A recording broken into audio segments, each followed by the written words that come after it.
I'm Peter. It's nice to meet you. Hey guys, it's Ryan here from Sinister Scripts Podcast. We watch all the horror movies you know and love. Some that you don't, hit that follow button. And I just got out of watching Peter Pan's Neverland Nightmare. So let's talk about it. So let's start with the good. The good. It was a fun watch. It was dark. It was gritty. It was gory. It was raw carnage. It was a really fun adaptation. I really liked the pacing of it. It was not too long. I liked, like I said, that it was just dark and gritty and gory. Now, let's talk about the bad a little bit, because I do feel like there's a little more bad for me. Not necessarily bad, maybe just indifferent. But for me, the character of Peter Pan, I thought he was kind of like ripping off his mannerisms and his speech, kind of like a mixture between like Heath Ledger's Joker and like Pennywise from, It the Clown. I didn't think there was a lot of uniqueness there. Terrifying, yes. Unique, no. I also had a hard time kind of connecting this story to the lore of the actual Peter Pan story. Other than the names, you had Wendy and the Darling family and Peter and Tinkerbell, and the idea of Neverland, they didn't really do a whole lot to kind of like tie it all together to the lore, is what I'm trying to say.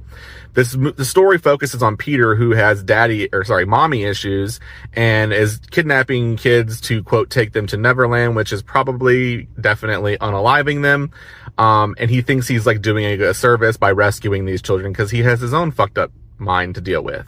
Now, he's got his junkie girlfriend, Tinkerbell, who, was the first person that he kidnapped, but wasn't special enough, I guess, to go to Neverland. So it's just like they did a lot with the story that I was just having a hard time kind of connecting the dots. Overall, if this had just been a slasher film, the names were different, and it was just a story about a crazy person who kidnaps children and unalives them, I feel like maybe it could have worked as a standalone film by itself without even doing anything related to Peter Pan. That's just my two thoughts. Now, I don't think it's a bad movie. I'd probably give it like a 5.5 out of 10. I enjoyed a lot of the action and a lot of the gore sequences. And like I said, it was just raw carnage, and a lot of it I wasn't expecting. So that was like a pleasant surprise. But overall, I just had a hard time kind of putting this into its own entry into this Pooniverse, where you're taking childhood stories and making them into horror villains.